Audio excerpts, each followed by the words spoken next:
All right, welcome back to WMMA Now with your host, Chuck Stevenson. So it is Tuesday, the 6th of January, 2021, and I have some UFC news updates for you.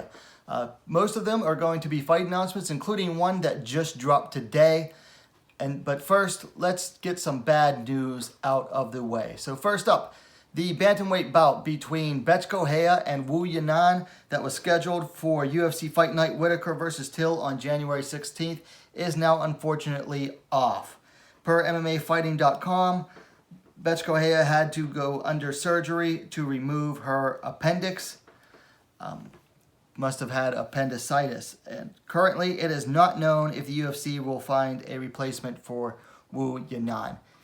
You know, this just seems like a fight that's like never going to happen in some ways, because I believe this is now the second time that this fight has been, well, the first time it got pushed back. It was scheduled to take place on December 5th of 2020, and now it is off right now. And it's a shame because it's supposed to be Bethe Correia's like retirement fight. She had been cut from the UFC. And then she talked to them and said, hey, give me one more fight. It'll be my retirement fight.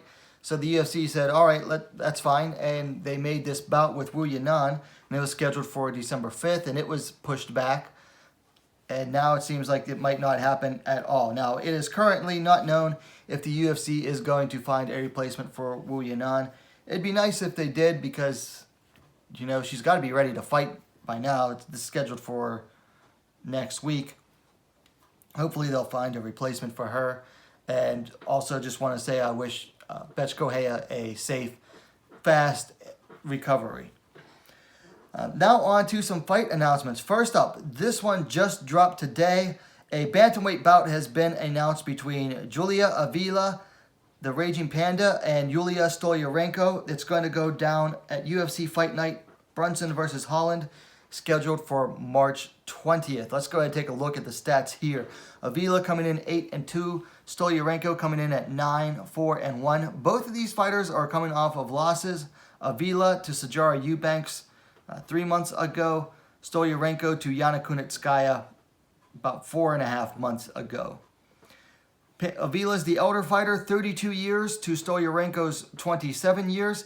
They both stand the same height, 5 feet 7 inches, 170 centimeters, and have the same reach as well, 175 centimeters, 69 inches. This is an interesting bout to me.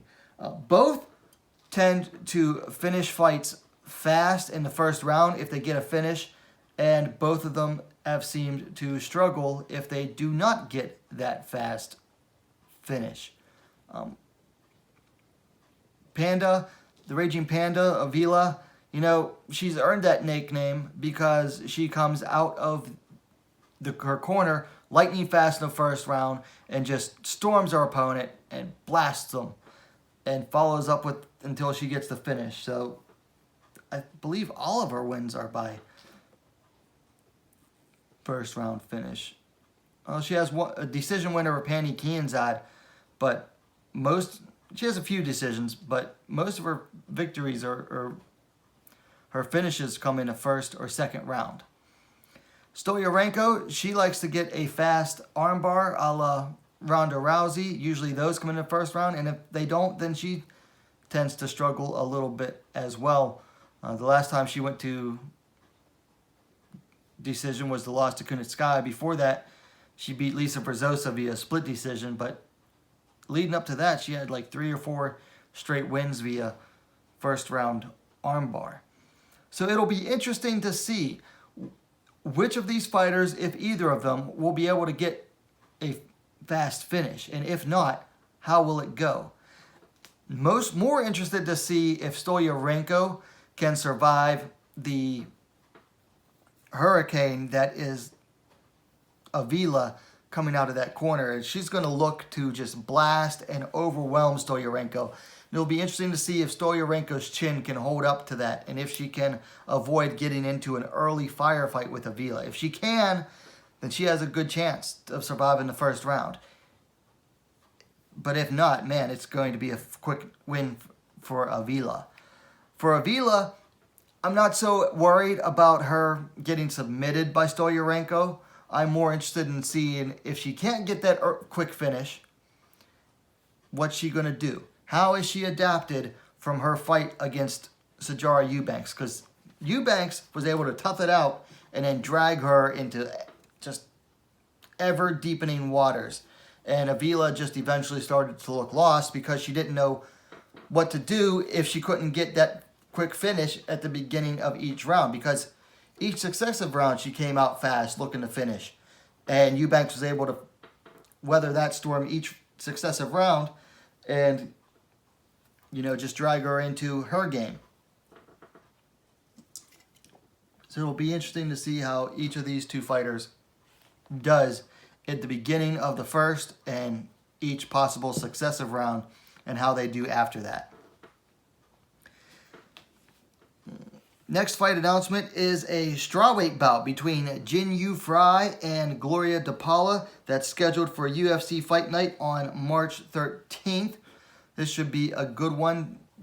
Jinh Frey looking for her first win in the UFC, and de Paula making her UFC debut fresh off the Contender Series. Looking at the stats here, Frey comes in 9-6. De Paula comes in at 5-2. Jinh still trying to find her first UFC victory.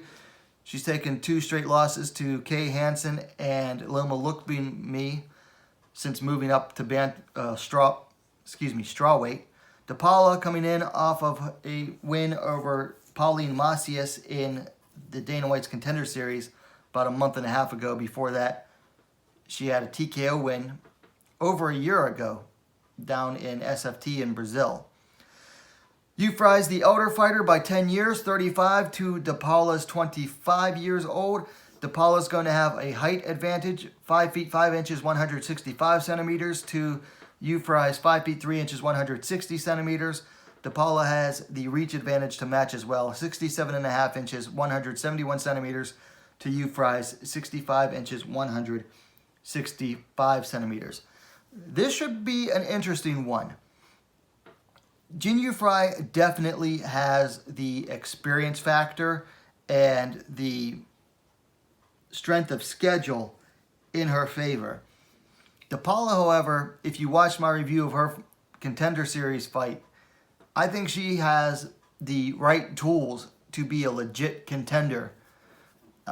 She has really nice striking. She has a nice ground game. She transitions well. Has nice ring generalship. Very nice overall. I think she's also going to be a lot faster than Jinh Frey, who has a tendency to start slow and never really picks up the pace.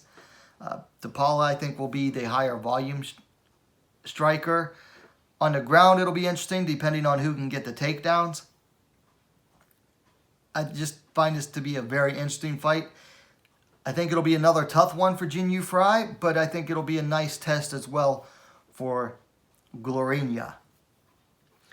Then we have another strawweight bout between Hansen and Cheyanne. It's going to take place on the same night as Avila versus Stoliarenko at UFC Fight Night Brunson versus Holland on March 20th. Taking a look at the stats here, which Topology has them reversed for some reason. The Warrior Princess coming in at 5-1. Hansen coming in at 7-4. Cheyanne riding a 4-fight win streak. Most recently defeated Hillary Rose via decision on the Contender Series 4.5 months ago. Hansen coming off her first loss in the UFC to Corey McKenna via decision just under 2 months ago. Let's see. Bays is the elder fighter, 25 years to Hansen's 21. She'll have 1 inch of height on Hansen, 5 feet 3 inches, 160 centimeters to Hansen's 5 feet 2 inches, 157 centimeters. However, they have an identical reach of 63 inches, 160 centimeters. Both of these fighters remind me of a lot of each other. Mostly they do their best work on the ground. I'd give a slight striking advantage to Bays. Hansen, however, has that experience factor and, roughly has the better strength of schedule. This one's going to be an interesting one to see here. both have not really been tested yet in the UFC. Hansen lost that decision to McKenna, but a lot of people felt that it could have gone Hansen's way. That includes me. Her first fight in the UFC was against Jinh Frey, who was moving up from atomweight. Bethe, however, just a lot of her wins aren't against the strongest of competition. I mean, before her Contender Series fight, she fought someone who was 0-2, and that was a year ago. Before that, it was like over a year and a half ago. Lindsay Garbett was all right, 6-4. But overall, I think this is basically like two fighters who still have a lot to prove as far as being in the UFC. So it should make for an interesting one, and both like to scrap. Bethe especially likes to scrap, but it should be an interesting test for both of them. And then finally, we move up to flyweight, when Montana De La Rosa will be taking on Mayra Bueno Silva at UFC Fight Night Reyes versus Prochaska on February 27th. Taking a look at the stats here, De La Rosa coming in 11-6, Shitara coming in at 7-1. De La Rosa is coming off a loss to Viviane Araújo 3.5 months ago. Silva coming off a win over Mara Romero Barella via armbar 3 months ago. Bueno Silva is the elder fighter, 29 years to De La Rosa's 26 years. De La Rosa is going to have a little bit of height on Bueno Silva. 5 feet 7 inches, 170 centimeters for De La Rosa. 5 feet 6 inches, 168 centimeters for Bueno Silva. The reach extends a little bit more than that for De La Rosa, 68 inches, 173 centimeters, to Bueno Silva's 66.5 inches, 169 centimeters. I kind of see this fight going very similarly to De La Rosa's fight to Araújo. Silva is going to be the stronger, more athletic of the two, which worked in Araújo's favor, and I could definitely see that working in her favor here as well. Now, could De La Rosa win? Yes, but she does her best work on the ground, and you're talking about someone who has a submission over Jillian Robertson. Now, the Romero Barella win, that was like, that was a gimme fight against a fighter who literally gave up the submission. But to submit Jillian Robertson was pretty impressive, even though that was almost 2 years ago. Since then, Bueno Silva does have that loss to Marina Moroz, but Montana De La Rosa is not going to be able to take the fight to Silva the way that Moroz did. I mean, De La Rosa, she has some alright striking, but she doesn't have the same athleticism that I see out of Moroz. So, early pick here, but I'm going to have to go with Bueno Silva to win this one. She's stronger, she's more athletic, she has a better concept of all of the basics than I would say De La Rosa does. I mean, De La Rosa does have a lot of the basics down as well, but she doesn't mix them together as well. So for just early preliminary pick, and the fight's not for a month and a half, but for now, I'm going to go with Mayra Bueno Silva to beat Montana De La Rosa. Okay, so that's it for this UFC news update. 4 fight announcements, but 1 unfortunate fight cancellation. Anyway, let me know your thoughts on any of the fights just talked about in the comments down below. If you liked the video, please give it a like. And while you're at it, go ahead and subscribe to WMMA Now, the most complete women's mixed martial arts dedicated platform on YouTube. Thanks for watching. We'll see you next time.